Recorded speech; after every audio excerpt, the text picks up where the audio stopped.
Feel free to check out my TeePublic after the video.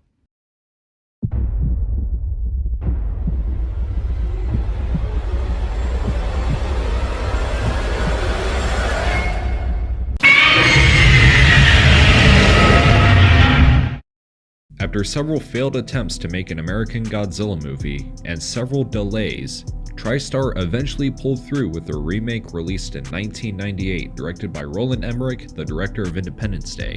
Emmerich and producer Dean Devlin wanted to do an all-new approach to everyone's favorite Monster King. Their vision for an American Godzilla film was one that was more grounded and realistic, that it will stay true to the original series in terms of what Godzilla stood for.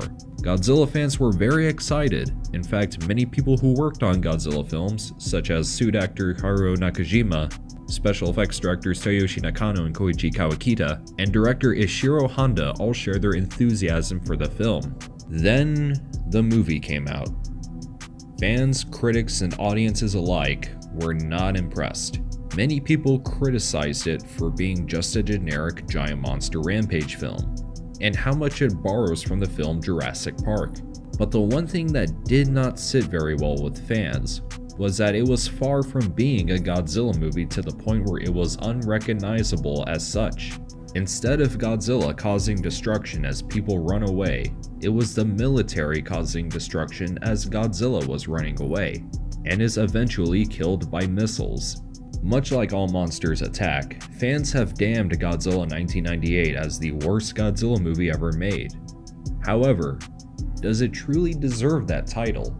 A nest of iguanas is exposed to nuclear fallout during a test in French Polynesia, and years later a Japanese fishing vessel is attacked. An NRC scientist named Nico Tatopoulos, played by Matthew Broderick, is sent to Panama and Jamaica to study wreckage caused by the monster Godzilla, who later attacks New York. After Nick collects a blood sample, he discovers that the monster is pregnant and finds a nest in Madison Square Garden. With the help of Philippe Roche, an agent from the French Secret Service played by Jean Reno, and an airstrike is called to destroy it. After angering Godzilla, the monster chases the strike team until it gets caught in the Brooklyn Bridge, where it is killed by missiles. Then the film ends on a cliffhanger where one egg survived the airstrike and hatches.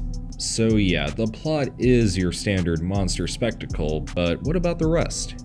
The cast of characters is definitely a case of love it or hate it. Most of these characters are pretty cheesy, especially when it has critics Roger Ebert and Gene Siskel. But I'm sure we can admit that Jean Reno's character is awesome and Audrey is a terrible person. Now, what about the one element that makes pretty much a Godzilla movie a Godzilla movie? The special effects, well, they're definitely dated.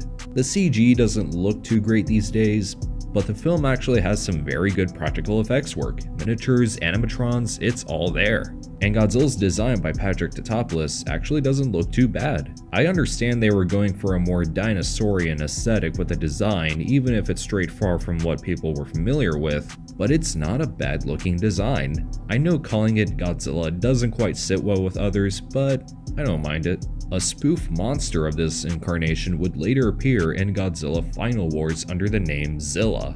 Even though Godzilla 1998 wasn't necessarily a box office bomb, it wasn't received well critically. Because of this, 2 sequels were scrapped, but the film did spawn a cartoon series set after the events of the film, and it's quite good. It does get repetitive with its Monster of the Week formula, but it's a real treat to watch. So is Godzilla 1998 truly the worst Godzilla movie ever made? Well, really depends on how you look at it.